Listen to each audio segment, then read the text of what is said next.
and sort of trying to place them in a position where they could slot into the wing or echelon, as you, if you, whatever you want to call it, and with that then try and sort of help his team to get as many riders as possible into the front part of this peloton. Well, Top Sport Vlaanderen have also spotted the danger. They put a couple of riders on the front there in a very strong position overall, leading the team's classification. No surprise there, because they've got Tom van Asbroek at 16 seconds, sitting second overall. Peter Jacobs as well, his teammate, just one further second in arrears. And meanwhile, up the front, just worth mentioning that Giant Shimano have Brian Bulgak is in that group up the road. Just moved across, actually, from the Continental squad. Park Hotel Valkenburg, having dropped out of the World Tour, ex-Lotto Belisol rider, and he's moved back up to Giant Shimano in the big show just this month, actually. This is his first appearance for the team. He has a 5th on GCC in the Tour of Taiwan already this year for his former squad. So Bulgak is a rider that Giant Shimano have great hopes for, and he's just riding to the front of this group. So Top Sport Vlaanderen chasing behind along with Française de Jeu. It looks like these guys have turned straight into headwind instead of a bit of a cross headwind, to be honest. Marked contrast, isn't there, between... Pace has dropped dramatically on the front there. Yeah, but the effort level, the watts that are going into the pedals haven't changed a bit. No, definitely not. If anything, they've actually gone up a bit. Inside 50 kilometers to go, and that's a paired down group at the front, but it looks as if perhaps there might be an opportunity for the riders behind, all lined out, desperately trying to close that gap. What is it, about 10 seconds at the moment? And the way the block has gone on the front indicates perhaps that they're just about going to winch themselves back on, but there'll be a lot of riders who've burned a few matches to do that. Yeah, definitely. It requires quite a big effort, and a lot of the time it takes a bit of time to sort of organise a bit of a chase as well. You know, when you're the rider who lets go of the wheel in front of you, you haven't got the power to continue that either. And unless you open up and swing across the road straight away, and you've got a couple of riders who are actually got something left in their legs to start taking turns, you tend to lose maybe 15, maybe 20 seconds before you start sort of generating a little bit of speed again by taking turns like a team time trial, if you will. And at that point, you can start making a little bit of inroad on the peloton in front of you. But then you got a lot of riders, and I say more so now the younger riders that are coming through that haven't quite been taught the old school way of echelon riding. Do you think it's less organised in the peloton? It is a lot less organised nowadays than it was when I started racing, that's for sure. Because when this group that's chasing and trying to get back on, when they actually get close to the front group, you got riders then jumping across, trying to sprint across to the final bit, and then they end up sitting in the gutter of the, you know, on the very last millimetre of the road, putting themselves in a position where they were. The thing that got them at the back in the first place. At the back in the first place, rather than keeping over to the right as far as they can, leaving a 10-20 metre gap between the front group that are taking their turns, and they got a nice wing going across the road, and then you organise a second wing and a third wing that goes across the road, and you sit with 10-20 metre gap like that, and just keep on taking turns like you're doing your own team time trial in your little group. And that in that way you're never likely to get dropped.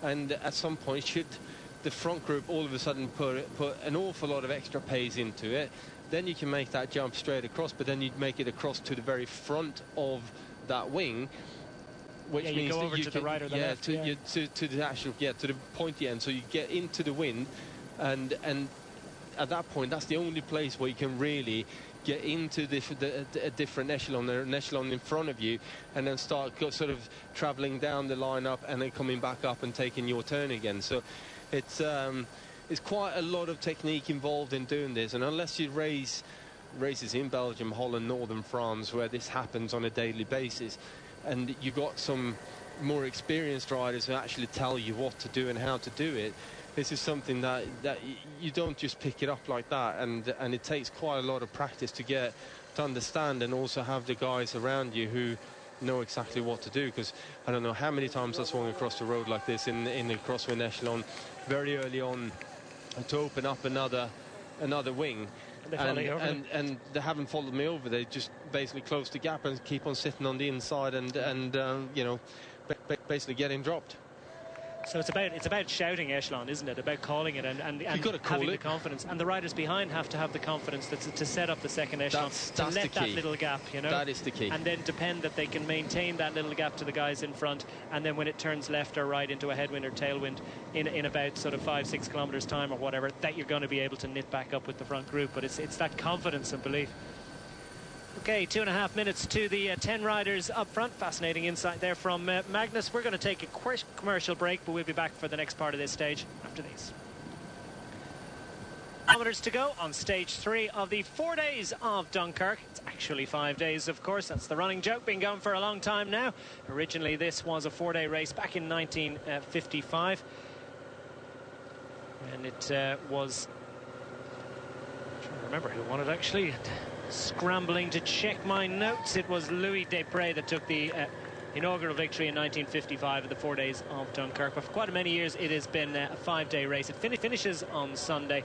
Big stage for the riders tomorrow. Big stage for them today. Almost 200 kilometers in total. And 10 riders out front have managed to detach themselves from the peloton. The peloton racing hard, and there's lots of wind out there.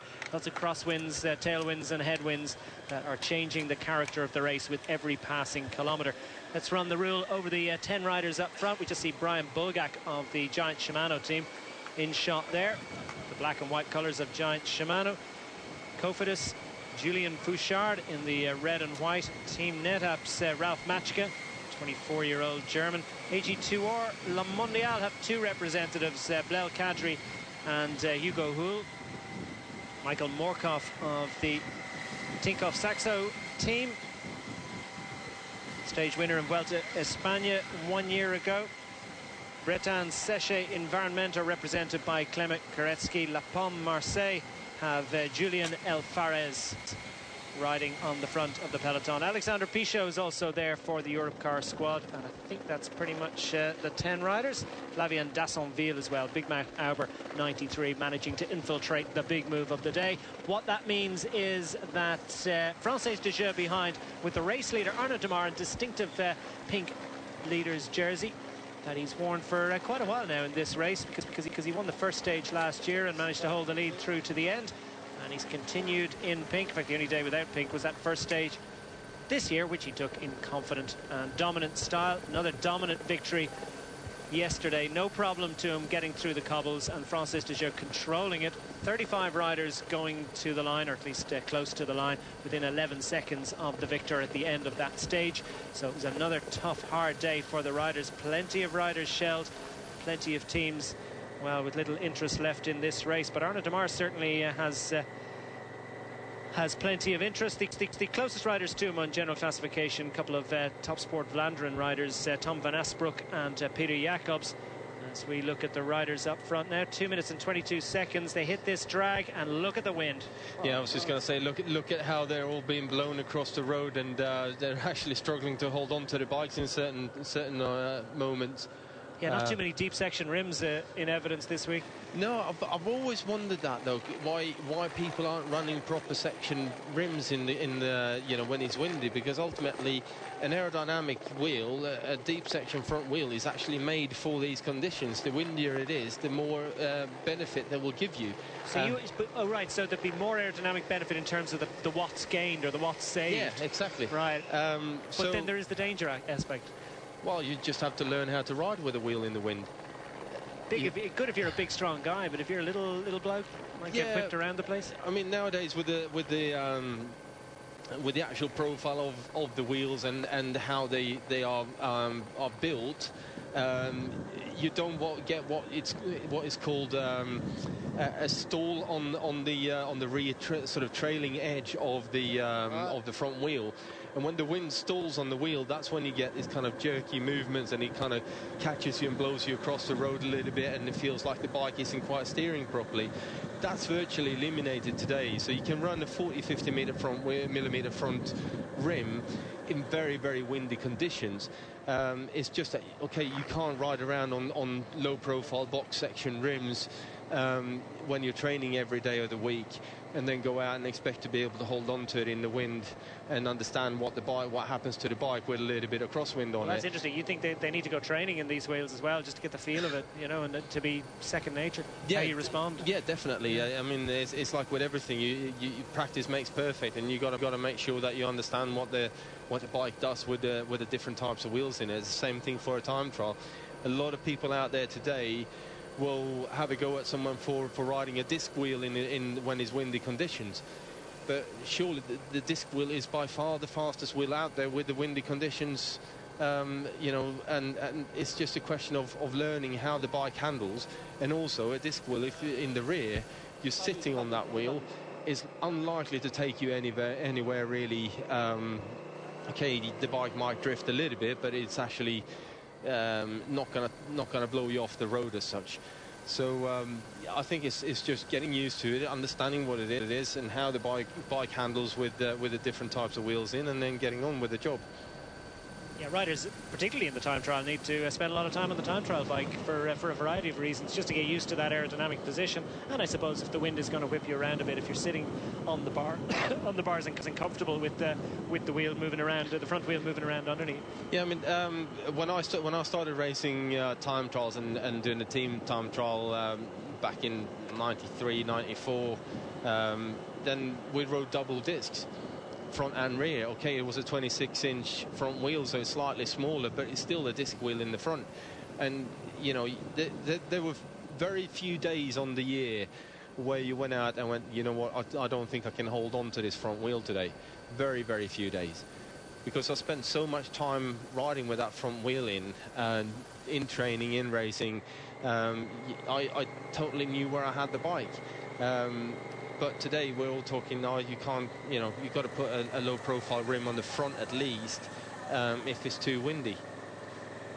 Yeah, of course, you came up through team time trial racing at national level, which is something that doesn't exist anymore. Of course, the professionals have their team time trial at the World Championships. Another hill for the riders through Escale. Now their gap is inside 2 minutes as they approach the, 26 miles to go, 42.7 kilometers on the clock for these riders. And on the front, representing La Pomme Marseille, is Julien Alfares, the 28-year-old Frenchman. Fourth in this race last year, fourth in Dunkirk, so he likes these roads, goes well in them. And he's setting a steady tempo. He's obviously super eager to maximize the group's effort on this hill, but not drop anyone, because they need all the legs they can get, unless of course somebody is just not able to handle what is a relatively steady pace. Alfares steals a little look over his shoulder to see if there's any sign of activity behind him, as they're inside 2 minutes now. Wouldn't be beyond the bounds of possibility. But the riders sweep across the road to the right hand side, indicating that the wind is likely coming from the right as we look at, from the rider's left shoulder.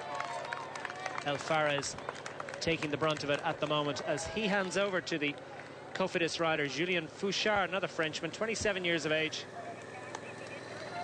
Won GC in Tour of Bretagne in 2009, so clearly another man that likes this part of France. Yeah, this part of France and just south of Calais is actually quite a lot hillier than what people expect it to be when you come over here. You kind of feel that, okay, if you go 50 kilometers north of here, then it's pan flat. But this part of the world is certainly it's got these relatively steep but shorter climbs, and they tend to wear you out quite a bit.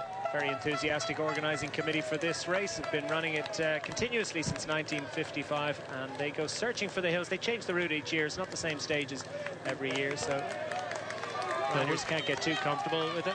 Going down to Boulogne-sur-Mer was quite a popular thing when I was racing this. You know, I must have ridden this probably 7-8 times at least in my career, and they used a couple of key stages. Bit of activity on the front, going for the mountains points. That's the man from Big Mount Arbor. Flavien Dassonville that takes those points. And mission accomplished. He immediately sits up, the 23-year-old Frenchman. It's going well at the moment. Second in Trobriand just a few weeks ago. Alfares just dropped his chain as well as he changed up to the big ring to really go for the sprint. So I bet he's not going to be particularly pleased at this very second. Yeah, it shouldn't happen at this level, really, should it? Yeah, if obviously with the gear changes the way they are and the improvement of the chains and the mechs themselves and the chain rings as well, depending on what chain rings you run, everyone expects now to be able to change under full pressure. It still doesn't work. It can't work to change from the little ring to the big ring on the you know, 800-900 watts, maybe up towards 1400-1500 watts, like they would have been doing in this sprint towards the top of the King of the Mountain. You can't keep that pressure on and just expect to hit a button and the chain will jump up on its own and you can keep on pushing as hard as you was. Yeah. It just doesn't work. It's a good point, because the pros absolutely bring this equipment to the maximum, don't they? They bring it to the maximum, but they still need to understand that the equipment isn't made to do certain things. It can't happen. It physically doesn't work. And certainly changing from the little ring to the big ring under full pressure is one of those things that it just will not work. If you're lucky, you can get away with it, but it also depends on how much pressure you got on the pedals at that time. So you still need to back off the pressure for a fraction of a second to get the chain to move up to the big chain ring, take on the big chain ring, and then you can apply the pressure again. If you're changing on the rear, then yeah, just go full. Certainly if you're going down the sprockets or towards a heavier gear, just go with full pressure. It's not a problem. You know, it'll click into where it should be without even thinking about it. And also relatively well up the block as well on the back. It's quite easy, and you can do that on the pretty good pressure. But front ring, you have to back off the power still, even today. So a minute and a half advantage to the riders up front. They're really charging behind now.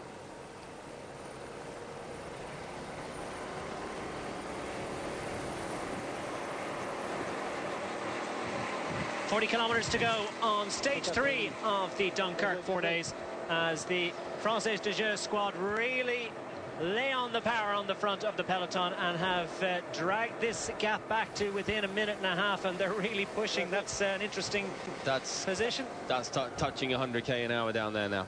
Well, I wouldn't recommend that. Don't try this at home. It's the stock phrase. These are professionals. They're paid to do this, and they do it better than anyone else in the world. So don't want to see that in your local sportive, please. Inside 40 kilometres to go, as I say. We've been up the Cap Blanc-Neige twice now. 2 more ascents for the riders before they hit the finish, and the final ascent of Cap Blanc-Neige comes with 10.5 kilometres to the line.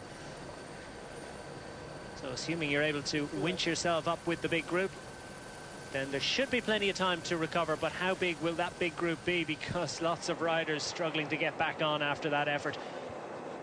Sylvain Chavanel seems to be the pattern this week, as he tucks in behind the Française de Jeux riders and alongside the race leader in pink, Arnaud Demar. The man from I Am Cycling, who's very active towards the back end of yesterday's stage, not able to force the split that he required, and had to give best, of course, to Demar in the sprint. Chavanel wasn't really interested in going up for that sprint, but he's still thereabouts on overall. Sitting 11th overall at the moment, 24 seconds in arrears. Given half a chance, Chavanel will race clear, but no doubt Française de Jeux and the other teams that are involved will be well aware of that danger. Can they prevent it? That's the question. Now the riders up front back into that rhythm, riding up and over. The Cofidis representative in the break, Julien Fouchard, second on stage of the Giro d'Italia in 2010. This is going to be quite a difficult final lap as such as well, though, with that climb only 10 kilometers from the finish, and also you got that really fast descent, which means you can't really go any faster than what the bike will carry you. It's you know, past the point of where you can actually pedal down this descent. So everyone will more or less travel at the same pace. So you hold what you have. So you hold what you have, yeah. Which, you know, 2-3 kilometer descent, then you only have 7 kilometers to play with. So the peloton will need to kind of make sure that these guys are certainly brought back, if that's what their plan is. In terms of Arnaud Demar and La Française de Jeux, keep these guys at a minute and then try and close down a little bit more towards the finish, because they're not really that bothered. They shouldn't be too bothered unless Arnaud Démare feels that good that he is more or less sure that he can take another stage and add some more bonus seconds onto to his pink jersey at the moment. Do you put the pressure on your team to do that for another day and then ask them to do it again tomorrow and again on Sunday? That's the question. That's the tactical consideration for the team, because they've controlled it for general classification at the moment. The two riders in the break are currently 1 minute and 49 seconds on general classification behind Arnaud Démare. As you can see, the gap now inside 1 minute and 20 seconds. So as long as they can peg this gap, Arnaud Démare secure in the pink jersey, always assuming that there isn't further activity from the peloton that puts that jersey under danger. Well, I don't think this should be a problem. Oh, look at IAM making a big move here. They obviously, it's a crosswind section coming up, and IAM has decided to drive it. Sylvain Chavanel sitting in the wheel. Francis Dejeut alive to the danger, as indeed is Magnus Backstedt, and a little bit of a crack developing at the front. Yeah, but look how Francis Dejeut just pushed their riders across the road to open up that gap and make sure that they just keep working as a team. They didn't want to move into the left and try and follow these two IAM riders, and straight away he's opened up a bit of a gap and split the peloton up. Yeah, and Francis Dejeut have a couple of bike lengths advantages. Giant Shimano tried to get organised and knit things up a little bit. Arnaud Démare looks safely there at the moment, but as you say, they'll come up and help now as well, though. Giant Shimano on the way, moving up there, and they'll slot in and start working with La Francaise Dejeut as well. Shaking the head from Sylvain Chavanel as if to say maybe not, or is he? Is he just waiting? He was expecting there to be a bit of a response and get the La Francaise Dejeut riders with them, and with that try and blow everything else up and create that sort of 15-man front group. So I think so maybe Chavanel, it's the first acceleration to see what sort of damage that has done, and then, well, having said that, it's worth persevering with. Two riders from IAM Cycling. Francis Dejeut chasing behind there in echelon, and like you say, it's all lined out behind them. Well, the two IAM riders need to basically back into this this group with La Francaise Dejeut, and you got Giant Shimano just sitting behind them and getting a little bit of shelter in that position where they were just now. So a little opening salvo there from IAM Cycling, just a little leg tester, and forced to reaction. The heart rates will have risen a bit. The adrenaline will be pumping a little more in the veins of the general classification riders, and indeed in the Francis Dejeut domestiques. And look at the cracks developing through that bunch. If they continue to ride for a little while longer, it would be difficult for all of these riders. The trees blow, and that tells you just how difficult it is for these riders inside 35 kilometers to go. And the net effect of that, of course, is it's shaved another few seconds off the advantage of the 10 riders up front, toiling into the headwind. Michael Morkov just riding through off the wheel of the two AG2R riders, Blaise Kadri and Hugo Hull. Kadri, of course, took that great win in Roma Maximus solo last year. Pozzovivo led in the, not Pozzovivo, Pozzato led in the bunch out behind him and threw the hands in the air to celebrate a win that turned out to be second place. Kadri's biggest success to date. Could he make it another success on the roads of northern France? Not if AG2R's rivals Francis Dejeut have anything to say about it. And that was a good turn done by Roger Kluge for IAM Cycling. Gets a little clap on the back of support. The steadying hand of Sylvain Chavanel. 24 seconds in arrears, and all but 4 of those seconds ceded to Arnaud Démare in the time bonuses. 10 seconds across the line, 10, 6 and 4. And that is likely to be very significant at the end of the week's activities. Europcar finally forced their way up towards the front. Hasn't been a great week for them. They're the only rider they have that's within a minute of Arnaud Démare at the moment is Yannick Martinez, who took a victory in last year's 4 days of Dunkirk, took a stage win. Meanwhile, the riders up front continue to plod on. Though it's not a plodding pace, you can be sure of that. This is a really, really tough tempo being set by the riders who've been out there for such a long time. Ralph Matchka from Team NetApp we saw going through there a few moments ago. Clement Koretsky for Bretagne Séché Environment, the French squad that's stepping up, ramping up their level. Pro-continental outfit now. In the second division of world-class professional outfits. Five Pro Tour, World Tour teams involved in this race. 7 teams from the Pro-Continental, the second division, and 5 teams from the Continental third division. And the Continental teams, you would imagine, you would expect that they wouldn't have the best athletes. But, well, these races offer them a fantastic opportunity to really get involved and get in amongst World Tour teams and the ambition of the riders. And they very often have riders of great talent, but it's a developing talent. And often it's a great showcase for these riders. So you can be sure you're going to see lots of activity from Wallonie, Bruxelles, Team Le Pont, Marseille. Of course, have a rider in the break. Ferring, Classic Tolchini, Roubaix, Lille, Metropole have been very active towards the back end of the first 2 stages. And of course, Big Mac Auber 93 have a rider in the break. That's him in the grey, Flavien Dassonville, who's been scoring good mountain points so far today.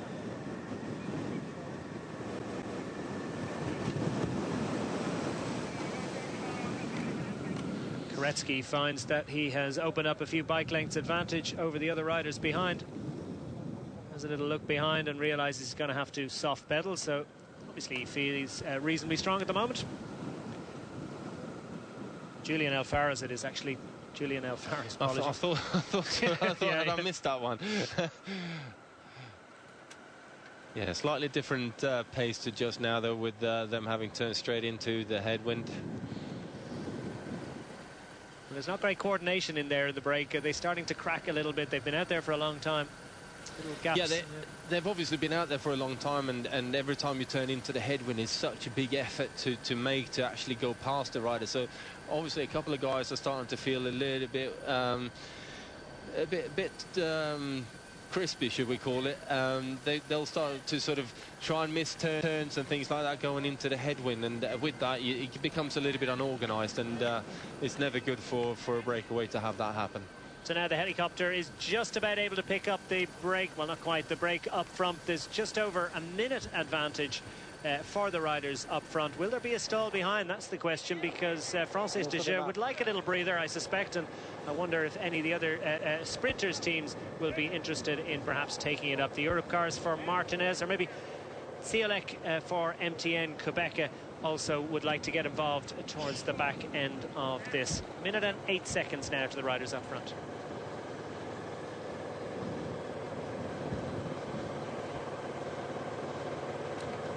Europe car on the right-hand side of the group. We saw the green jersey being worn today by Tom van Asbroek of the Topsport Vlaanderen squad. Naturally, the points classification is being led by Arnaud Demar after his 2-stage victories, but he can't wear 2 jerseys, so it's Tom van Asbroek sitting second in that classification. It's wearing the pale green jersey. Distinctive colour. And he was just nudging his way towards the front for a bit of a chat with his team to see what are they going to do about it. And I'd be interested to see whether the Francis de Jeux team might look a little bit to Topsport Vlaanderen to see would they like to give a dig out. Yeah, why not? Obviously, if you got a strong team, and you know, a lot of the time, like the guys from IAM, it would have been probably quite clever to have gone up and had a bit of a chat with, certainly with Arnaud Demar, and say, look, do you fancy having a bit of a go up here now? We'll put 4 guys in here and to work with you guys, and then make that happen. But you've got to make it happen very quickly, because all the riders who are sitting up there, they kind of spot these things. Is that if the conversation's being had, then everyone understands what's going on. If then all of a sudden there's 4 other riders turning up from that same team, that's a perfect call sign for that. As soon as we turn here now, we'll get a bit of crosswind. It's all hell is gonna break loose, and that, you know, you kind of constantly in these kind of conditions, you're constantly scanning for those kind of conversations between key riders and key teams, as to when and if they are going to actually give it a bit of a go in the crosswind. If you were Arnaud Démare, would you want a thin down front group? Would you not be perhaps then a little bit more vulnerable to the attacks from the other GC guys? Yeah, as long as you got your whole team with you, why not? You know, you might as well. If there's another team, say, take IAM for instance. Now, if they came up with 4 or 5 riders plus Chavanel, and said, look, let's just give it a proper dig in the crosswind and see how many guys we can get rid of. Of course, that's going to be in the interest of Arnaud Démare as well, because Arnaud is not going to take any turns on the front unless he gets put in a situation where he sits down the very, very edge of the road and doesn't get sheltered properly. It might be easier to go up in the echelon. It is easier to go through the echelon then and take the turn. But that will also play in his advantage for later on in this week when you know, he's got less riders to keep an eye on and worry about if he manages to blow most of them out the back. So Julian Alfaraz it was across the line for the final sprint of the day, I do believe. Taking the points on offer, also taking the 3 seconds, although that's of little value to him. It's quite a way down on general classification. What it means, of course, is that there are no bonus seconds on offer for the bunch behind. So it's all going to be down to the finish line, assuming that this group up front is pegged back, and they've managed to increase their advantage in the last couple of kilometres, which suggests that they've just throttled back ever so slightly up front. Française de Jeux controlling the tempo well. IAM Cycling starting to get organised. They've got a few more troops. Kluge it was that did the job for Sylvain Chavanel in drilling it on that crosswind section a little while ago. MTN Quebec, as I said, are quite prominent at the front at the moment. They've got Gerald Zielek, who's sitting well up overall. In with a great chance, winner of Milan-San Remo 12 months ago, winner of Great Stage of Tour of Britain as well in 2013. Yet to come up with it was a great defense of his Milan-San Remo title. Of course, he managed to get into the top 10 there. But I think he'd fancy a win this week. Zielek sitting 9th overall at the moment, 23 seconds behind. A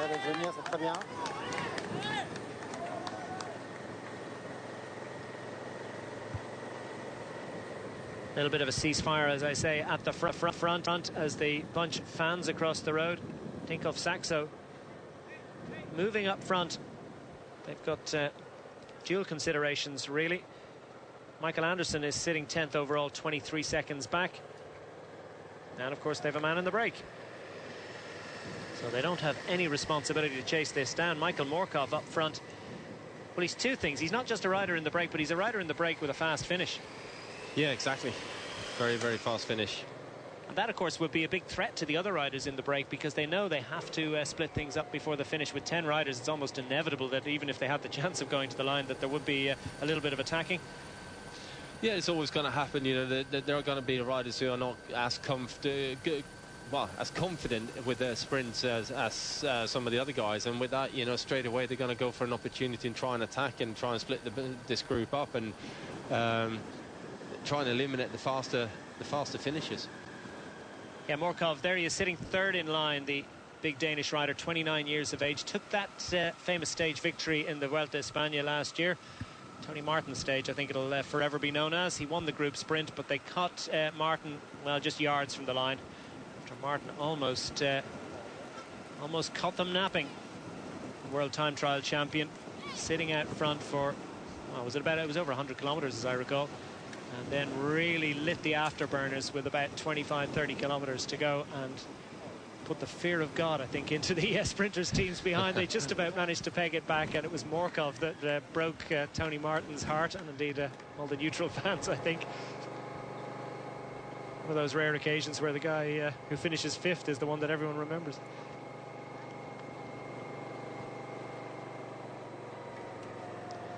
Française de Jeux still setting a steady tempo, but the gap is definitely closing. So I think those riders up front must be really leg weary at this point. Of course, they're on a hill, they're on a drag, and they've got to it ahead of the bunch. So there is the shot, widens to reveal the baying pack behind, and it's a decent sized group at the moment. So it's looking good for a sprint finish at the moment. But don't be surprised if we see a lot of activity from IM Cycling and some of the other squads.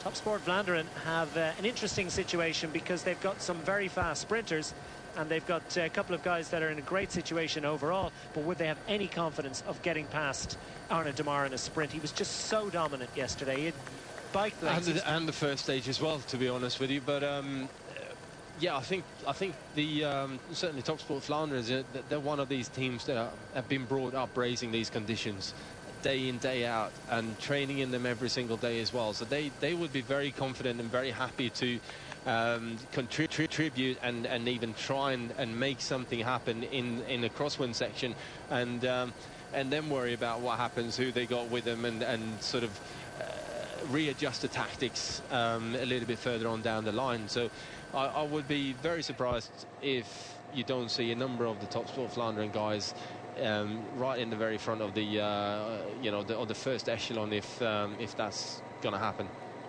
Yeah, they've got 3 riders within a minute. Van Asbroek and Peter Jacobs, we've mentioned, sitting 16 seconds and 17 seconds in arrears. But Kenny Van Bilsen sprinting well this week, and he's just over half a minute, and he would be a big danger to Française de Jeux. So they've got lots of riders that if they start to attack. Also Tim de Klerk as well.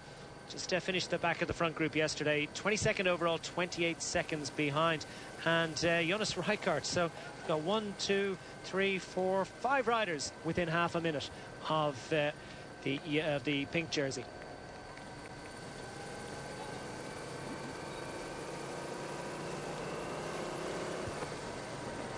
Inside 30 kilometers to go on stage 3 of the Dunkirk 4 days. Inside 1 minute to the 10 riders up front, toiling away in the wind, as indeed just behind them Française de Jeux continue to set the tempo. Coming up on the right hand side, the red jerseys, white flashing and yellow helmets, that's the Cofidis squad.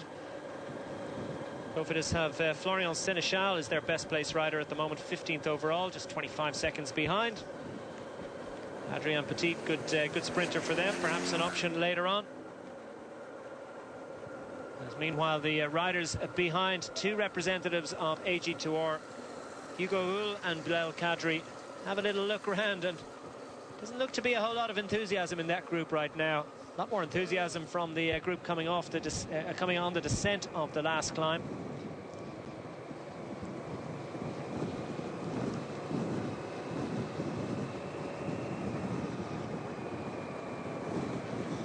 And the peloton spread wide across the road.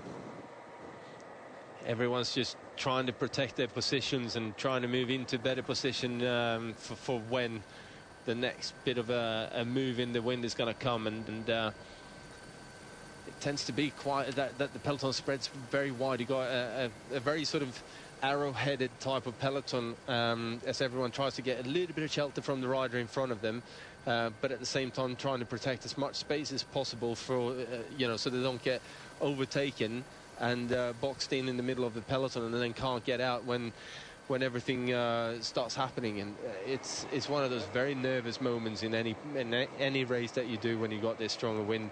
It's just that constant chase to move into a better position than what you're at. You keep on scanning, where am I sitting now, where can I get to that's going to be better for me, more shelter, but still have the opportunity to get out and move with anything that happens. And it's impossible to stay still in a peloton. It's constantly moving. You've got to overtake 3 riders because you'll be overtaken by 3. In order to stay still, you must constantly be moving up. You're constantly moving, and if you don't move, then you basically end up sitting right down the back. Right. It doesn't take you long before you're sitting right down the very back of the peloton, then, unless you're one of these guys who are either very small with a very small bike, and you can kind of create space. Because a very small rider is actually quite difficult to handle.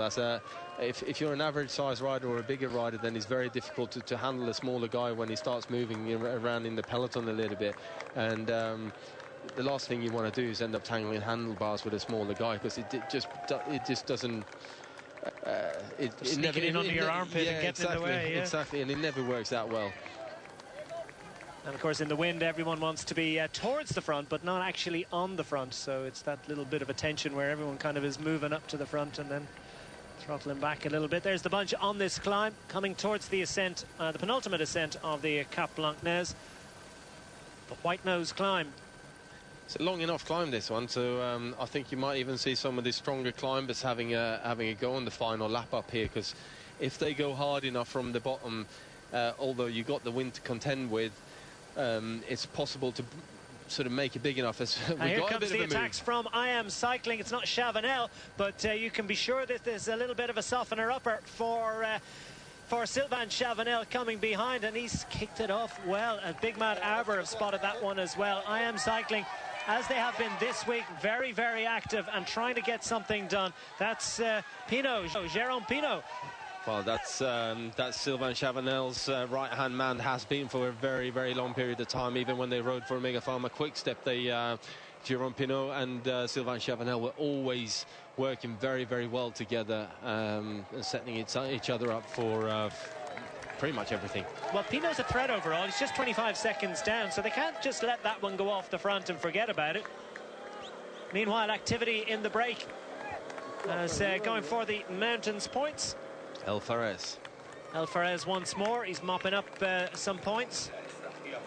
There'll be a few euros to go with that as well. And riders getting shelled in 1s, 2s, 3s, 4s and 5s off the back of the bunch, and hoping that the summit of the climb is reached before that peloton is completely out of sight. Meanwhile, up front, Pinot continues to drill on the front. Jérôme Pinot has a significant advantage, because Francis Dejeux have decided not to cover that one yet, or maybe they're not in a position to, and they've got the gap. Well, it is a Big Matt Arbour. They need to look after Arnaud Demar as well. And if they make a big move to try and follow these guys, they would potentially drop Arnaud. So they need to just be very calculated and ride just on the limit of what Demar can handle on this climb. And then as they get over the top here, now put the pressure on. And if they put the pressure on here as well, they're creating an awful lot of trouble for the riders down the back as well. So it's a good positive move for them. El Fares takes the points on the third of 4 ascents of this climb of Cap Blanc-Neige. And net result of that is that Arnaud Demar now is within 55 seconds of the 10 riders up front. But we're, I think, a little bit more interested at this moment in the activities of Trone on the front for Big Matt Arbour. And in his wheel for I Am Cycling, Pinot on the descent, and as Magnus Backstedt said, they'll hold what they have going down this hill, at least they'll hope to do. We're going to get our second and final break out of the way. Please do join us for the closing. As dangerous as that risk it, and Pinot says, no, fair play, they're just behind, it was worth it, but we'll relax and see if we can do something a little later on. And there you get an indication there's a big group behind this much reduced peloton, and they really are cranking out the watts up front, and the wind is producing lots of watts of electricity as well. And Magnus, that has blown it to smithereens, and they're continuing to ride on the front, and if they continue to ride as they are, then it won't be a very big group going to the finish. No, I don't think there will be, and I think there's still some splitting up to be done in that group, and certainly as they now are still working to catch these guys. I think we're in for a big attack on the final climb, and then obviously with the crosswind that we've had after, because the climb itself, the peloton didn't split that much, but clearly with the descent and the wind is kind of dropped off even further for the more riders. So El Fares has been called to account by his breakaway companions. He's back with them, 10 riders up front. Then you've got that chasing group of 30-odd riders, and well, maybe 40 is it in there, and then behind that, toiling away in the wind, another group recently in the peloton and desperate to get back into the comfort of the wheels up front. Francis Dejeux still have plenty of riders doing a great job for Arnaud Demar, the race leader. 1, 2, 3, 4, 5, 6 at least. 8 rider teams in this race.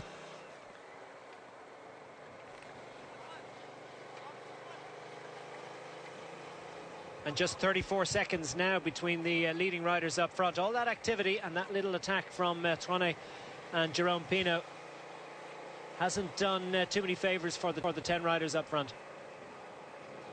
No, it certainly hasn't. That clearly upped the pace, both on the climb and also in the chase, on the descent. So these guys are now getting to the point where they're going to have to start thinking about maybe splitting this group up into a smaller, trio or maybe 4 or 5 riders even, and try and go ahead with that, because as it is now, too many guys wondering and worrying about what's happening behind, and all realizing that they are probably going to get caught at some point. But if you can clip off the front here now with 2, 3, 4 riders, then you've got an opportunity of maybe sort of getting away.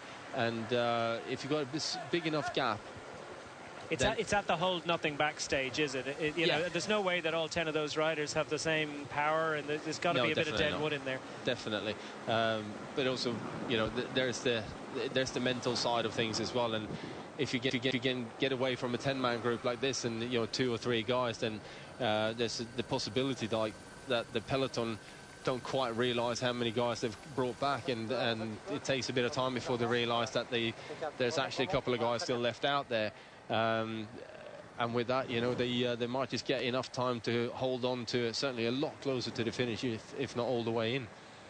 4 riders setting the tempo for Arnaud Démare. On the front is Mathieu Ladagnou, former winner of this race. 3 former winners in the Française de Jeux lineup. That indicates just how seriously they're taking this event. Pierre Fedrigo is there as well, has won this race in the past, and Arnaud Démare hoping to make it a 2nd consecutive victory.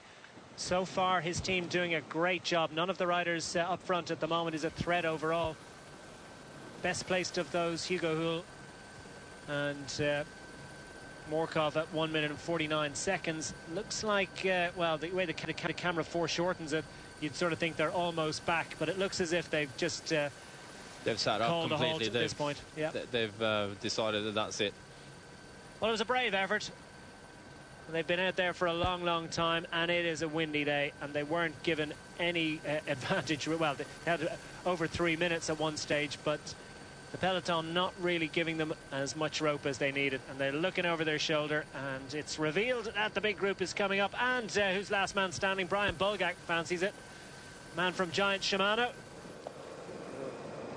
and a couple of other riders believe that it's still worth persevering with. Clement Koretsky for Breton Sèche Environment, Ralph Matchka for Team NetApp, and looks like Kadri from AG2R Le Mondial have decided to persevere. Meanwhile, the remaining 6 riders from that breakaway group are resigned to their fate, and they're back in. Having said that, that peloton's not absolutely huge behind, but they're still riding behind them. And that group that's behind the peloton, they desperately need to get back on before the final hill, and then hope that somehow they've got enough recovery time. Not looking good for them. No, definitely not. But look at what's happening in the peloton here again, and unless these guys down the back here pay attention, they'll get caught out by this crosswind. A couple of IM cycling riders towards the back. Well, where is Sylvain Chavanel? Well, he's towards the front, and he's got a teammate for company. That orange bike, easy to pick out. It's there behind the mass ranks of the Cofidis squad. Good position to sit in for Chavanel. He obviously very, very experienced in this kind of racing, and you'll always find him in the right position, sitting very near the front every single day, whether it's an easy day or whether it's a hard day. He'll always sit up there, and it's something that, any aspiring young bike rider, just have a look at Chavanel, how he races his bike and where he positions himself all the time. He'll very rarely get caught by surprise, and that's with anything, whether it's crosswind, short steep climbs or cobblestones or anything like that. He's always right where he needs to be. No time for the peloton to take a little look at that extraordinary feat of engineering that is the Eurotunnel. Just over 20 miles to Britain from that point. That's of little interest. They're not glancing to look and see if they can pick out the White Cliffs of Dover. They're more interested in the whitewash at the end of the remaining 16.6 kilometers. Bulgak flicks the elbow and asks for a little bit of help from Koretsky. Kadri and Matchka also desperate to try and help and try and stay out front for a little while longer. Matchgift from Nedap, the 24-year-old, will take over from Blel Kadri.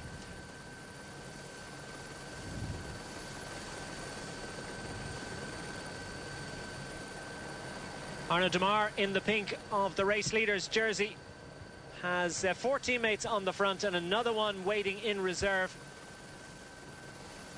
So a total of 6 riders from Française de Jeu safely into this leading group and doing a super job for the overall race leader at the moment. And now the gap moves out to 13 seconds, so perhaps Française de Jeu will think, well, we'll throttle back for a little while, see if we can save a little bit of energy for this hill, because the attacks are going to come on that final ascent. Yeah, definitely. They need to make sure that they got something left to respond with, and also going over the top and all the way in towards the finish, they need to have something left in the tank then to ride with. And so that's the sign they have throttled back just a little bit, because that group has managed to latch itself back on. It's a steady tempo that's been set up front, but just one that was it slowed up enough just to let all those other riders in. But this is exactly what we were talking about before. As soon as the riders in that echelon see that they're almost back on, they start sort of attacking and trying to get across. But you know, there's only a certain amount of riders to get across then, rather than keep on working as they are and just slide it all the way up into the back of that peloton.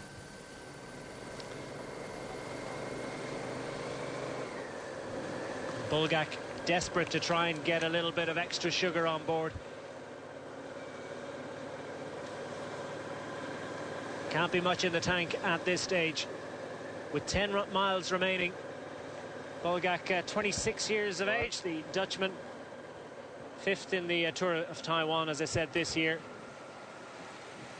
Well regarded in Holland. Unfortunately, his period with Lotto Belisol came to an end, and he dropped down a couple of divisions, but back up at the big show, and eager to show that and to pay respect to Giant Shimano and say thanks for this excellent opportunity. On the left-hand side of the group, the Cofidis squad, anxious to stay in a good position. Bit of conversation going on between IM Cycling and Française de Jeu. Maybe they're having that conversation you were suggesting they should have. Yeah, definitely, that's a possibility. Just looks like there's a bit of banter going on there between Jérôme Pinault and one of the Française de Jeu riders. Sure it wasn't Demar, actually. Demar marshalling his forces and marshalling them well at the moment, and it's been a very, very impressive job so far, but still they've got to control it for another 15 odd kilometers.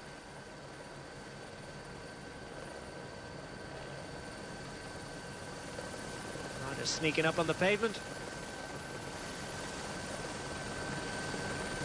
I think Chavanel has called for a little bit of extra attention. That's Arriger, the IM Cycling rider. Well, when you start seeing a bunch of your teammates grouping up right up near the front like that, and it's basically 2 of your team leaders, then you don't have to be told. You don't have to be told. Yeah. It's do whatever you can to get there as quickly as possible, because if anything, you can protect them from the wind a little bit. Alternatively, who knows, there might be something that they're sort of cooking up there with you know, between them, and starting to think of what to do. And at this point, looks like they want to give Française de Jeu a bit of a hand with the riding. Well, that's an interesting development. Matteo Pellucci is the sprinter for the team. He's still well in contention overall, 23rd at 31 seconds. Gustav Larsson is also there for IM Cycling. Brought a strong squad here that have managed to get several riders into the front group. The front group on the road have now extended their advantage out to just under half a minute. Blel Kadri in his 6th season with AG Tour La Mondiale. This the squad that he turned pro with, and very comfortable with the French team and doing a very solid job for them this afternoon. Koretsky, the 23-year-old Frenchman, his 2nd year with Breton Séché, 3rd year as a pro, 2nd in Grand Prix de la Somme in 2012. On the mountains classification in this year's Étoile de Bessèges, as this little leg breaker is the opportunity for IM Cycling to set the tempo. An awful lot of IM cycling riders up near the front here now, so I just wonder whether they got something that they're starting to think about. They're brewing up something, and Sylvain Chavanel is not going to go through this week without trying to get away from Arnaud Démare. Knows he does not the equal of him, and here comes Pinot. He's going to try something again. Attack. The attack comes, and Francis de Gers just going to watch it and try and peg that one back with the force of their efforts. But watch IM riders now. Gustav Larsson taken to the front there now, and obviously a good crosswind section here now. And even though Jérôme Pinot's out the front, they really just want to try and open up a good gap here now. Gustav Larsson doesn't look like he's got the legs though to make the turn. Yeah, Pinot looks behind, shakes his head. It's disappointing that they haven't managed to make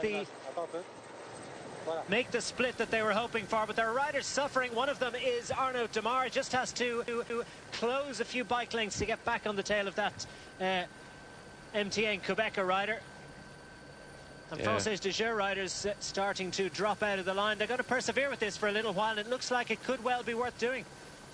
Yeah, definitely good move by Anderson as well, who's got himself right in there with the IM riders, and this is definitely putting a fair bit of pressure on a lot of riders. Michael Anderson is in the youth riders jersey, sitting third in that classification. He's just 23 seconds down on Arnaud Démare, who's leading front. The Dane racing with Tinkoff Saxo and wearing the young riders jersey is just gone to the front ahead of Sylvain Chavanel of IM Cycling. 3 riders behind, including Blael Kadri out of the early break. That's not even on the main climb of the lap. Yeah, they haven't hit the big one yet. If Sylvain Chavanel has the legs, this could be a very significant move indeed, because Arnaud Démare did not enjoy that period of acceleration, and Francis de Gers had to stay back with their man and try and slowly winch him back up to those up front. But there's a gap has developed. It's a significant one. We're inside the final 13 kilometers, and the great Sylvain Chavanel is out front and bidding not just for stage honours, but for the overall classification lead in the 4 days of Dunkirk. The bunch is lined out behind, and they're at 6s and 7s to try and tag back up to these 2 riders. I did see Arnaud Démare sitting second in line at the moment, so no panic there from Francis de Gers. Clearly he's, well, as good as most in that group, but not equal to the efforts of Sylvain Chavanel. Well, Arnaud's just got to make sure that he stays calm. He's got to basically, he can't afford to start riding too much, or he'll get dropped on the next climb, so he'll have to wait until after that and then assess the situation when he gets to the top as to where he is and where his teammates are, and where's the front of the race. Well, Michael Anderson, just 22 years of age, the Dane. Won Flèche du Sud last year. Took a stage win on the way. This gap is opening up, though. It's getting bigger and bigger by the meter. And he won under 23 Liège-Bastogne-Liège 2 years in a row as well, 12 and 13. So this is a rider with a big pedigree who's making a big name for himself on the roads of northern France today. Now 10 seconds advantage. 15 seconds to Arnaud Démare. Sylvain Chavanel piles it on at the front. The old stager, well into his 30s now, but clearly very, very strong still, and heaps of ambition. I think he'll have a go at you for calling him old. I know that now. Things are relative. Yeah, let's put this in context, and especially in bike racing, riders can ride well into their 40s. Sylvain Chavanel wouldn't be half as offended as Jens Vogt would be at that comment, exactly. I don't think. 34 years of age he is now, Sylvain Chavanel. Few of the dropped riders.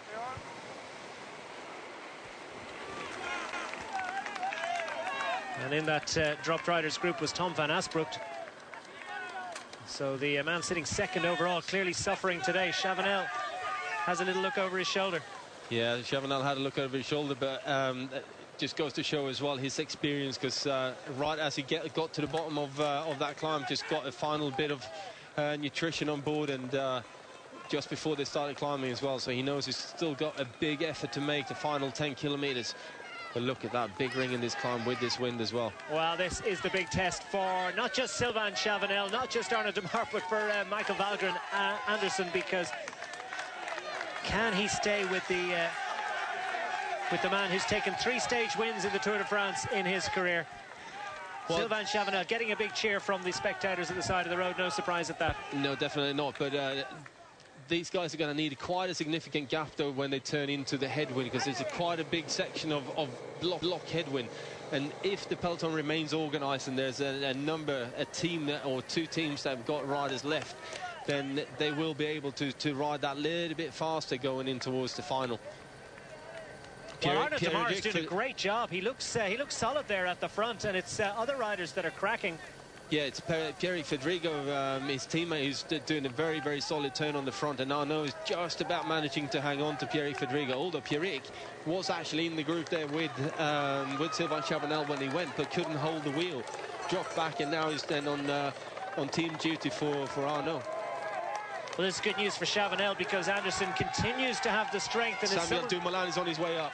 Samuel Dumoulin, the AG2R sprinter, the diminutive little pocket rocket. Samuel Dumoulin, he goes well up the short hills, and he's racing across this gap. If he gets there, he would add considerable firepower. And I don't think Sylvain Chavanel would be too bothered if Samuel Dumoulin was to take this stage, although do not forget there's 10, 6 and 4 seconds on offer for the first 3 across the line. So the bonus seconds, very, very important. Dumoulin sits at 14th at 25 seconds. So he's right in there. He's right up there now. In fact, all these riders very close to each other on general classification, so the bonus second significant for each other. And will they be aware that Sammy Dumoulin is coming? I'm not sure. They don't have race radios, and they're not taking too many looks over their shoulders. Just as I said, Anderson looks behind, realises that a rider's coming. Will he be able to tell Sylvain Chavanel? Not that they're going to wait for Dumoulin. They're just going to see if he manages to get there.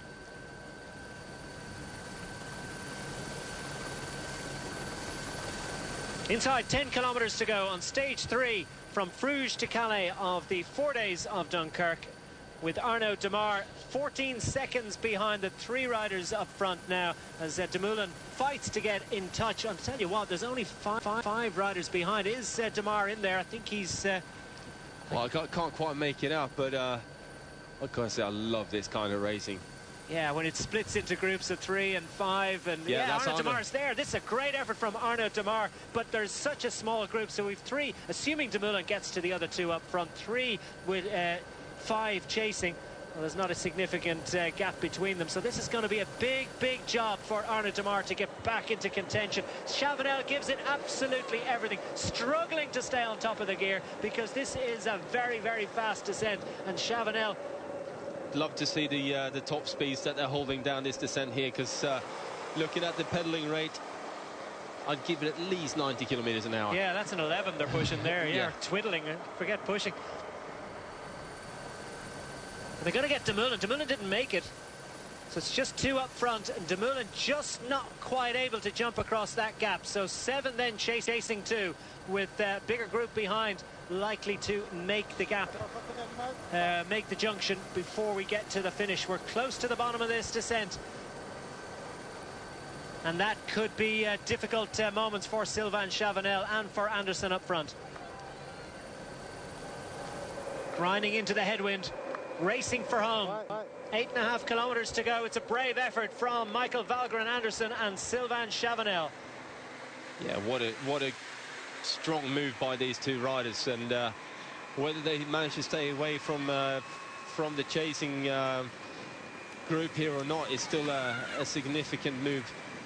But what a ride by Arnaud Démare. I really didn't think he had it in him to go up that climb that well, but also Pierrick Fedrigo, super job to tow Arnaud up there. And now definitely Arnaud is just going to commit to this one and hope that they can stay away, because it's a little bit of a group they're chasing on.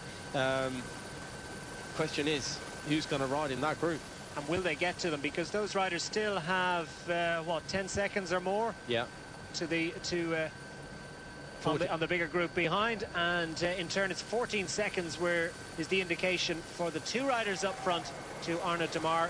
Make that 13 seconds. Every second is precious at the moment. Arnaud Démare fighting to hang on to his leader's jersey. The leader's jersey effect shown shown by the way that he was able to get up that hill, but he still has a lot of work to do. The problem here now is going to be obviously two La Française de Jeux riders, and are they going to get any help by the riders who are with those two guys?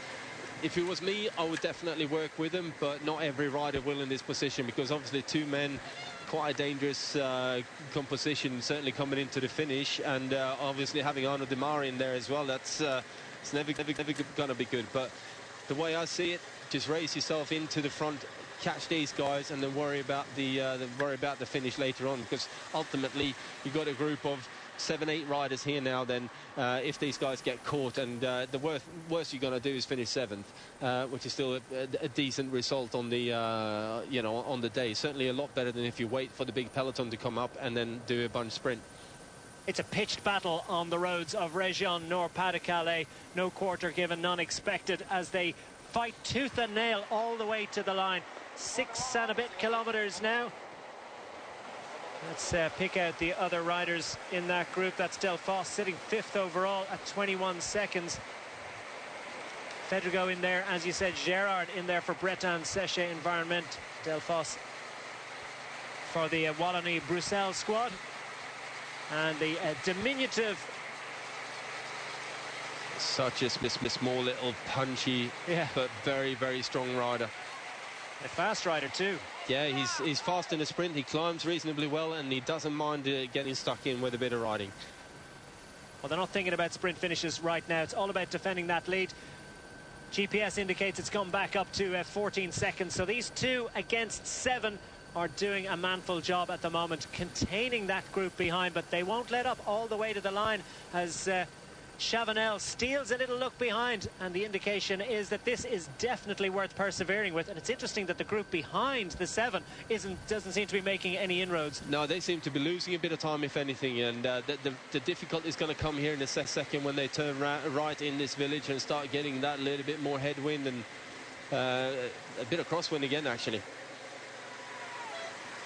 Anderson is doing a big turn on the front. You can see the effort that Sylvain Chavanel had to make to actually get in onto the wheel.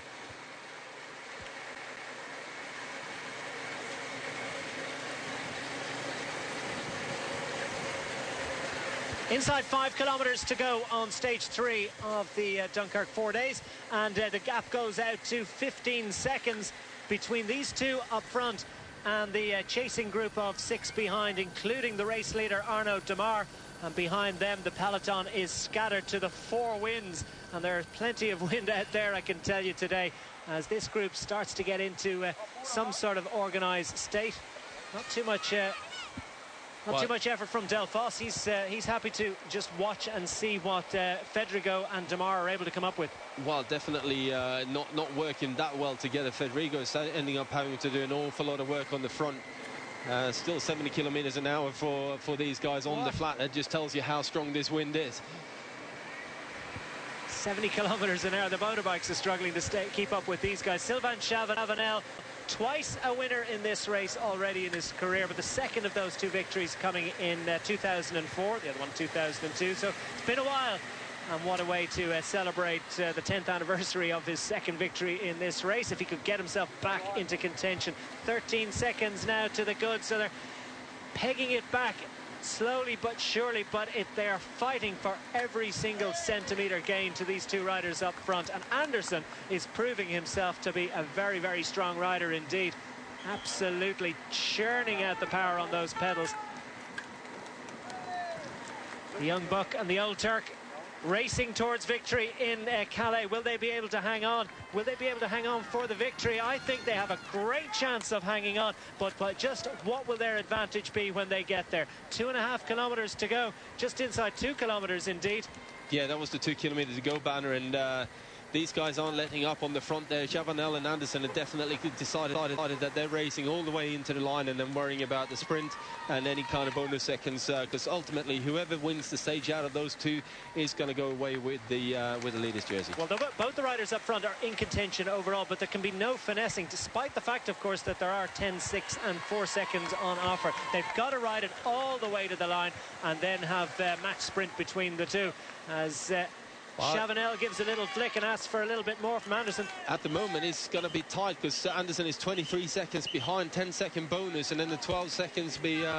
take him right up there. Take him right up there. So at the moment, Arnaud is holding on with 1 second unless he wins the bunch sprint for third, at which point he will get himself a couple of seconds back in on top again. So right now, it is on the limit if Arnaud Démare is going to hold on to the pink jersey, or whether one of these two guys are going to actually get themselves into the jersey. Plenty of maths being done.